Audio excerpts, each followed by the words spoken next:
Happening now, we're digging deeper into the story behind Jamestown's crime numbers.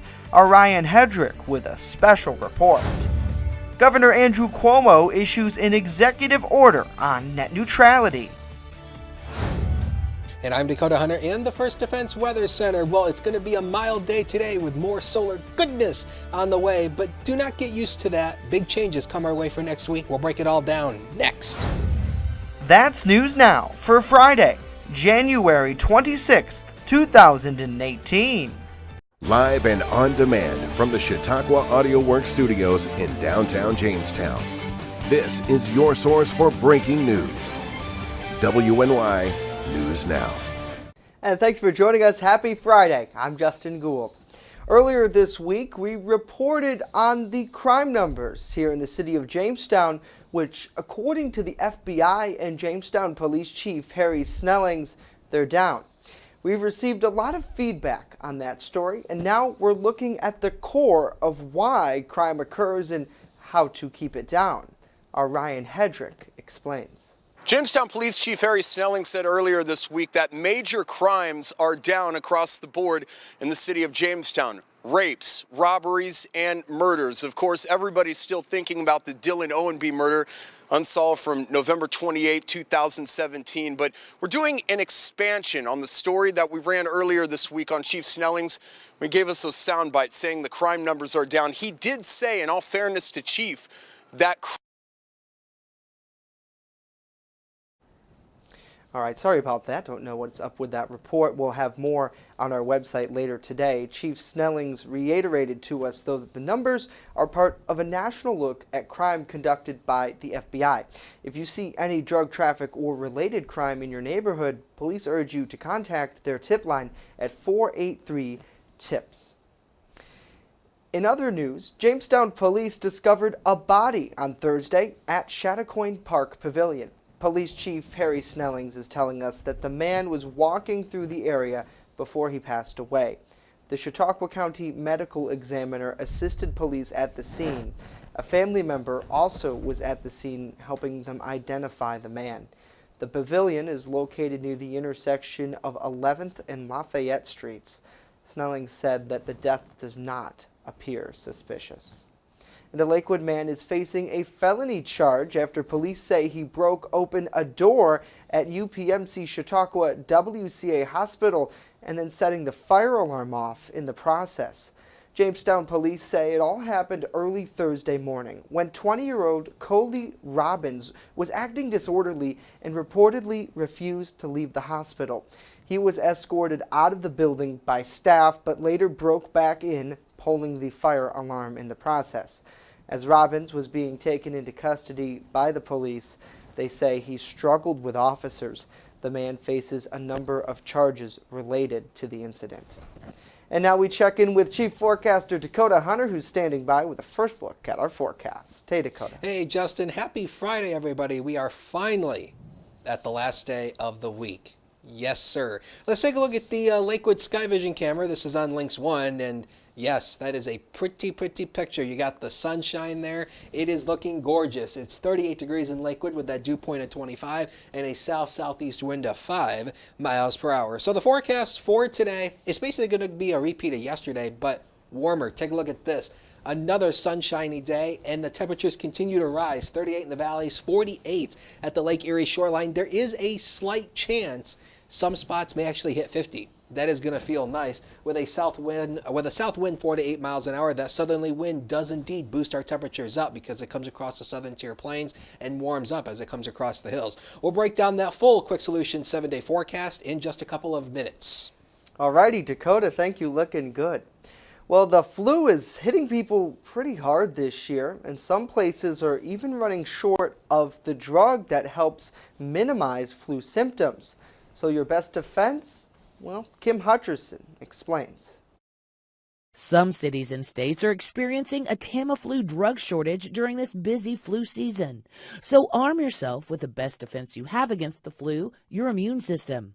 One registered dietitian explains why people should stay away from too much sugar and alcohol. Alcohol suppresses your immune system. Too much added sugar can suppress your immune system. So especially during flu season, we need to be very aware of how much we're drinking alcohol and how much added sugar we're eating and minimize those. Minimize your chances of catching the flu. Disinfect common areas in your home and workplace. The flu virus can live on surfaces for several hours.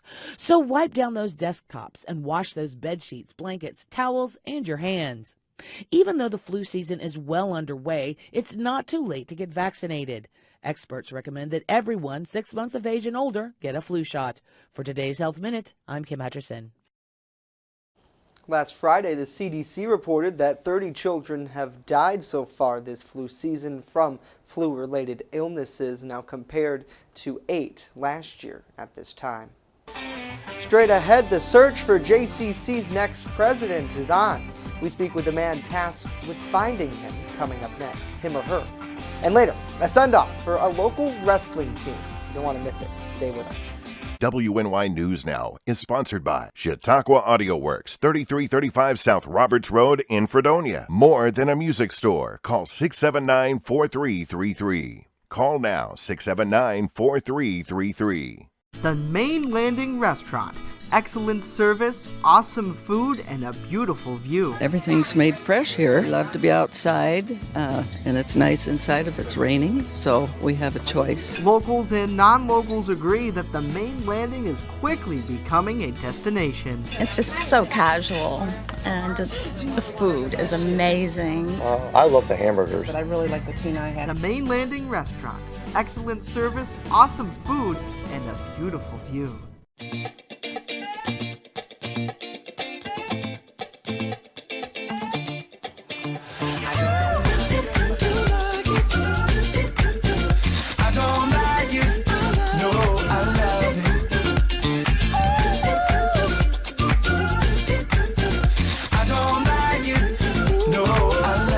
Catch your First Defense forecast daily on WNY News Now. You're watching WNY News Now, where coverage comes first. Welcome back to News Now. A nationwide search is underway for the next president of Jamestown Community College. The man leading the search is James Griffith, who says that the process is in its infancy stages right now. He says that the SUNY system that runs the state colleges like JCC generally uses a search panel, an outside entity, to identify candidates.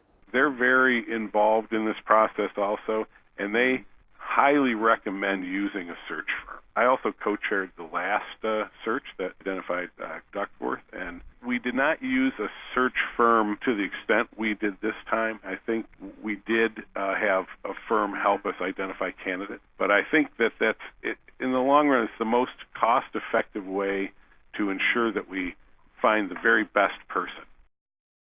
Now, in past conversations, former City Council President Greg Rabb said he might be interested in the job, but Griffith said that he's looking at both local and national candidates. Rabb is currently an instructor at Jamestown Community College. New York State will require internet providers to observe net neutrality or they'll risk losing state contracts. Now, this is part of an executive order issued on Wednesday by Governor Andrew Cuomo. The new policy aims to protect consumers by suing the state's lucrative information technology contracts as leverage over internet companies. He's using those contracts as leverage. New York is not the first state to issue this order to help protect net neutrality, though. Montana recently issued a similar response after the Federal Communications Commission rolled back the Obama-era order, which requires internet service providers to follow strict guidelines. New York State Attorney General Eric Schneiderman is currently leading a 21-state lawsuit against the FCC to bring back net neutrality. This week, the National Basketball Association came out and said that they wanted 1% of all revenue wagered on games placed by bettors across the country. Currently, though, sports gambling is illegal in the United States, except in Las Vegas. New Jersey right now is fighting to make a change to that system and take advantage of a massive revenue opportunity generated by gambling. That fight is currently in the U.S. Supreme Court. So what would the impact be if sports gambling was legalized nationwide? Well, here in New York, a university professor says that the danger associated with sports gambling is that games could be fixed, like the 1919 World Series. But Dr. Pat McDivitt says that there's a precedent for sharing revenue from gambling proceeds. France and Australia already have sharing revenue services from gambling. So as sports gambling remains illegal in New York and across the country, with the exception of Las Vegas, the fight continues for New Jersey. Right now, the Supreme Court is debating that case. Now, your first defense forecast with Dakota Hunter.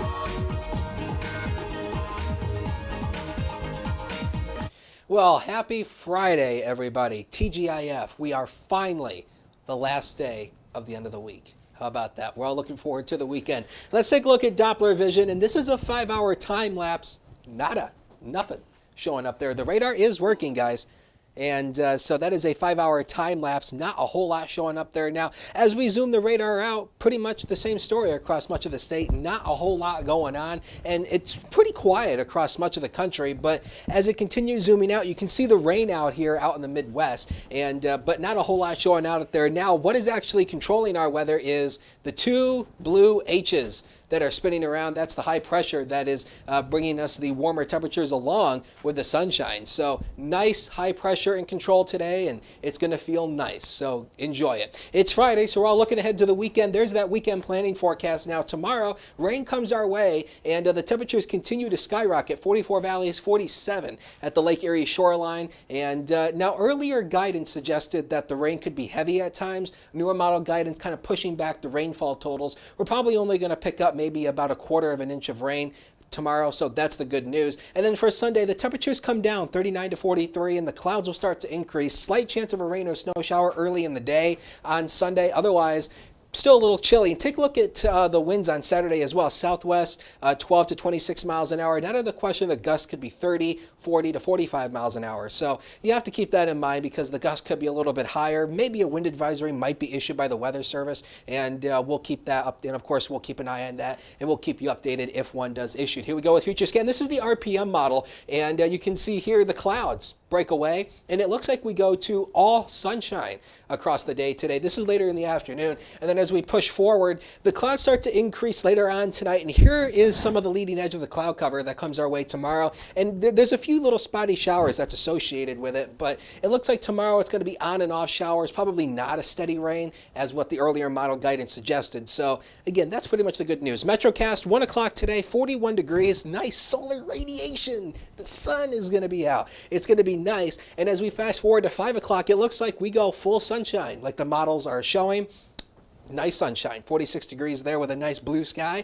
And as we go into 9 o'clock, only 38 degrees. The average high temperature for this time of the year is 30. So that's going to feel very nice. It's going to be a pretty nice night for stargazing, just a few clouds in the sky. So if you love nature, get out there and enjoy the nice stars out in the sky. It's going to be nice. 33 degrees at the airport right now with a wind chill of 23 with that pretty healthy south wind of 16 miles an hour. But hey, at least it's coming from the south, which means it's warming up. So that temperature will continue to climb today, especially going into tomorrow. Across the region right now, 38 Dunkirk, 38 Erie, 37 Buffalo, 37 Niagara Falls, 27 in Olean, and 34 in Wellsville. And so you can see that not a whole bunch of spread. There is a little bit of a spread in the temperature ranges. Some of the hills a little bit cooler, and obviously the lakeshore area is a little bit warmer as well. Now the temperature outlook, I sound like a broken record every single time I say this, but I just want to make it a point that I don't think we have a lot of huge skill when it comes to long-range weather forecasting, but there is evidence that suggests that this will be the case over the next 8 to 14 days.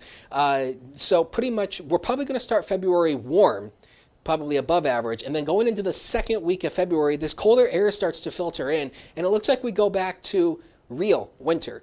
And this is over, so probably the second week of February, it's going to turn sharply colder once again. So do not get used to these warmer temperatures because it's not going to last. Proudly present to you the next 7 days of your beautiful and wonderful life on planet Earth. There's the first 3. And there you see the rain showers on Saturday, once again, 45, 41 as an average high on Sunday. And you can see the temperatures come down for early next week with a few snow showers before that temperature goes back up again for late week. And it looks like that this might be the case going into at least the second week of February. Up, down, up, down. Looking good, Dakota. I'm going to enjoy these 40s for the weekend. Yes. And then we get cold again. Yes. Thank you, sir. Coming up next in sports, Ryan Hedrick has some info you need to know about a big basketball game tonight. Devin Pope coming up next in sports.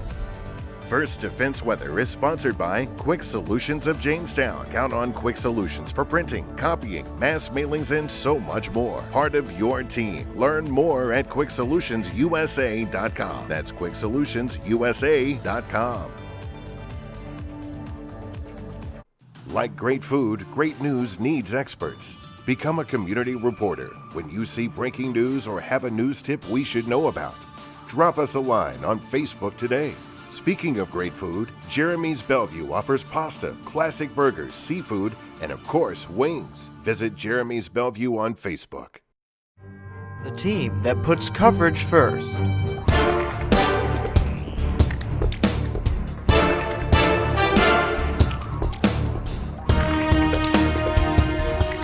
We have some breaking news. Police confirming now that Steve Stevens was found dead in Erie, Pennsylvania. His house is on fire and it's dangerously close to the Appleyard Terrace. Fire crews battling another blaze. It needs to be treated as the terrorist act that it is.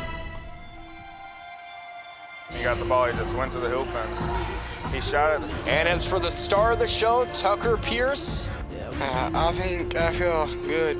Proceeds from the Battle of the Classes going to the Alex Folk Foundation. 50 years of service and dedication to anything is very impressive. Put your lives on the line for your neighbors. It's just something that I think people should do. You have to give back to the community. WNY News Now, where coverage comes first. With coverage that matters, this is WNY News Now. WNY Sports Now is powered by Phone Zone of Jamestown. With the largest inventory around, we buy and sell our own merchandise at a price that can't be beat. Have a broken screen? We'll fix it. Learn more at phonezoneshop.com.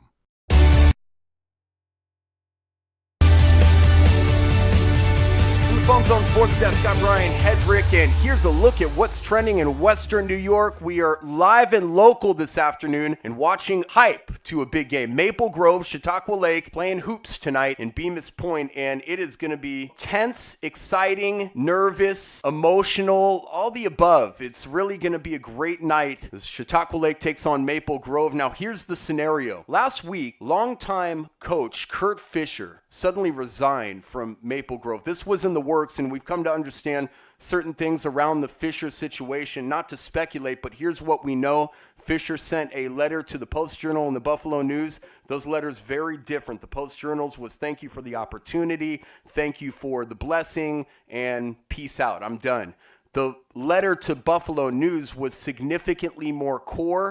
It was addressing the situation at hand in which Kurt Fisher said the parents don't like him, and they haven't for quite some time, and it was just an ugly situation. Kurt Fisher, we understand and have confirmed, purchased a house in the Chautauqua Lake District, moved his 2 children to the district in time for Zach Fisher to secure a letter from Section 6 to transfer to play basketball for Chautauqua Lake tonight in a Maple Grove gym that will probably have Kurt Fisher in the stands watching his former team take on his son's current team. On the phone right now, Athletic Director Josh Lydell. Josh, good afternoon to you. Can you tell us how this transpired? The Fisher family put their house up for sale and end up selling their house, basically, over at Maple Grove, and they have moved into the Chautauqua Lake District. If it's a mid-season move, you have to put in a transfer request through Section 6. There's a transfer notification document that has to be completed, and you got to meet all kinds of guidelines. And we've met all those guidelines, and both Megan and Zach Fisher are now Chautauqua Lake students and Chautauqua Lake athletes, so they'll be able to participate in basketball. Josh, are you talking to Kurt Fisher about being the next football coach at Chautauqua Lake? And if so, how far into those conversations are you? As of right now, Kurt Fisher we talked to him, and he's going to take a break and try to be a father and watch his kids play basketball and try to enjoy not having the stress that comes with being a head coach for any sport. Should the position be open, wouldn't he be a natural selection, Josh? Natural selection? I don't know right now. I really honestly don't know. I think for him right now, he's just trying to make sure that his family's okay. Josh Lydell, Chautauqua Lake Athletic Director, joining us on WNY Sports Now. Big game, Maple Grove, Chautauqua Lake. Josh, final question. Thank you so much for your time. Any final thoughts as we head toward tip time tonight? Chautauqua Lake and Maple Grove, the gym should be off the hook. And by the way, Kurt Fisher will probably be in the stands, Josh. My feelings is I hope we just have a competitive, enjoyable game. I know they're going to do an orange out. We have a young man at Chautauqua Lake in 7th grade that's fighting leukemia. Maple Grove's already contacted us, and anyone that wears orange comes in for free. So we're really looking for solidarity instead of hopefully eliminate any possible tension. We're excited. Devin is coming off a 50-point game. I think our players are ready because we're getting we're only 6 games away from the start of playoffs, so we're kind of gearing up for the playoffs. And no matter what happens, I hope we see a good, clean, healthy game. All right, Josh Lydell, thank you very much. We'll catch up tonight. Athletic Director, Chautauqua Lake, spending a few good minutes with us on WNY Sports Now from the Phone Zone Sports Desk. We're live and local. It all unfolds here.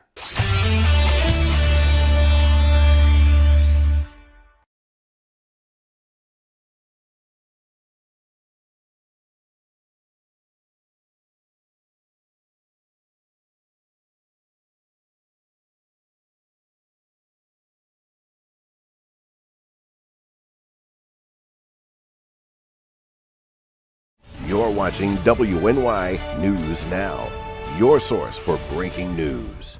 EagleZip.com is your local one-stop shop for all of your home and business computer needs. Located on Fluvan Avenue Extension, just outside of Jamestown, EagleZip.com sells and services all brands of desktops and laptops, as well as servers and network equipment for your business. All new computer sales include transferring your data from your old computer plus a 2-year warranty. Call EagleZip.com today. Stop by EagleZip.com today and let us make computers easy for you.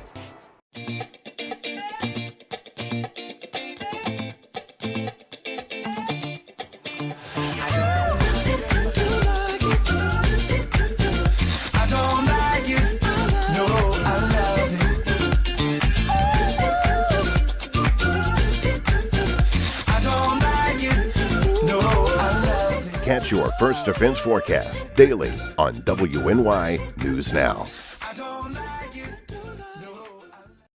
Like great food, great news needs experts. Become a community reporter when you see breaking news or have a news tip we should know about. Drop us a line on Facebook today. Speaking of great food, Jeremy's Bellevue offers pasta, classic burgers, seafood, and of course, wings. Visit Jeremy's Bellevue on Facebook. You're watching WNY News Now, where coverage comes first. Back to News Now. Earlier this morning, the Falconer community lined the sidewalks outside of Falconer Central School, cheering on the wrestling team who's headed off to a big tournament this weekend at Onondaga Community College in Syracuse that will take place on Saturday. Now, one of the star players there is Dylan Ingrao, and our crew spoke to his mother, who said that wrestling has become more than a sport for many of the kids on the team. It's honestly a lifestyle, and they learn so many things from wrestling, not just the competitive part, but just things in life and how to deal with things. So it's a great sport. Drew is definitely a great coach. The kids look up to him big time. He has a lot of decisions he's got to make and what to do with the kids and where to put them and things like that. And he definitely looks into it all, where the other teams are and those kids, and just makes a good plan of attack, to try to do the best we can with ours. So they're definitely hard workers in the classroom and on the mats, and our coaching staff does a very good job of having them work hard and do the right things. So we're ready to go this weekend. Now, recently, the Falconer wrestling squad has had a pretty good history of success, so we wish you guys luck this weekend. pretty fun. It was a good morning. I was able to go down there, talk to some of the community members. Jeff Jordan, my old high school principal. So it's good to see. They've always been such a great squad, and for sure Drew Wilcox, the coach there, and Coach Morales, and I think Fiasco, I think, works with these guys. I was never on the wrestling squad, but I could have been, though, probably, right? You think I could take you, Dakota? Well, if watching WWE makes I you a think that good wrestler. I think that sort of counts. I suppose if you did high school wrestling, maybe But it's you all could fake, survive though, in so. WWE. Yeah. But yeah, it's good for them. You know, and it makes real you talented. wonder, though. It makes you wonder how many people who play wrestling, do you even play wrestling, who participate I think you play. It's a sport. You Yeah. play a sport. So, you know, it makes you wonder how many people in high school who play wrestling want to maybe work for like the WWE or Maybe. TNA or something. But the thing is, though, There's more it's all- showmanship, right? Yeah. But the thing is, it's all like scripted and it's all Right. fake. It's like you're an so- actor, Yeah. basically. Yeah, You're just a really buff actor. But I mean, you know, high school wrestling and college wrestling Is you know, real that's- wrestling. Yeah, that's real stuff. Right. Like you are really wrestling somebody. Yeah. And it's not. I've noticed one thing. I've talked with coaches before on wrestling, community stories, things like that. It's not so much a fighting, but rather like a strategy almost of getting in there. So good to them. Good for them. Heading off to another big game, and they've had some really good success in the past. So really proud of that community, and the Falconer community has gone through a ton in the last year. So it's kind of nice to see the streets lined with parents and community members really rooting on these guys. And in a way, today I was looking, you know, they had the fire trucks part of the procession. Can we throw that B-roll up again? We were looking at these parents standing there, and you seeing these fire trucks roll down the street. Last time there were, you know, a big procession like that, they had a building burning to the ground. Right. So it's almost like now these people looking on weeks ago at that building are now looking on at the future of the community. So it's incredible. Just good for them and good to see everyone come together for the Falcon Pride. You have Falcon Pride. I don't. Okay, you I'm sorry. Red Raider, you. Yes. Get to that forecast. You see, in high school and college, it's wrestling. If you do it on television, it's wrestling.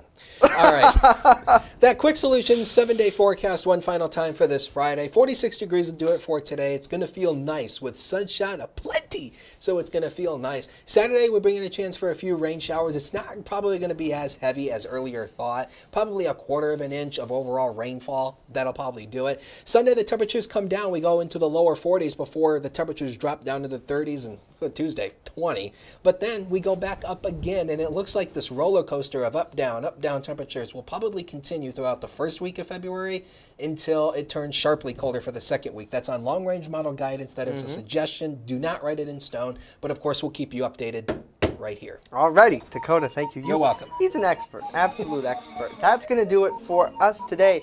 Be sure to join us right back here on Monday. Have a great weekend. And in the meantime, head on over to WNYNewsNow.com where coverage comes first. See you Monday.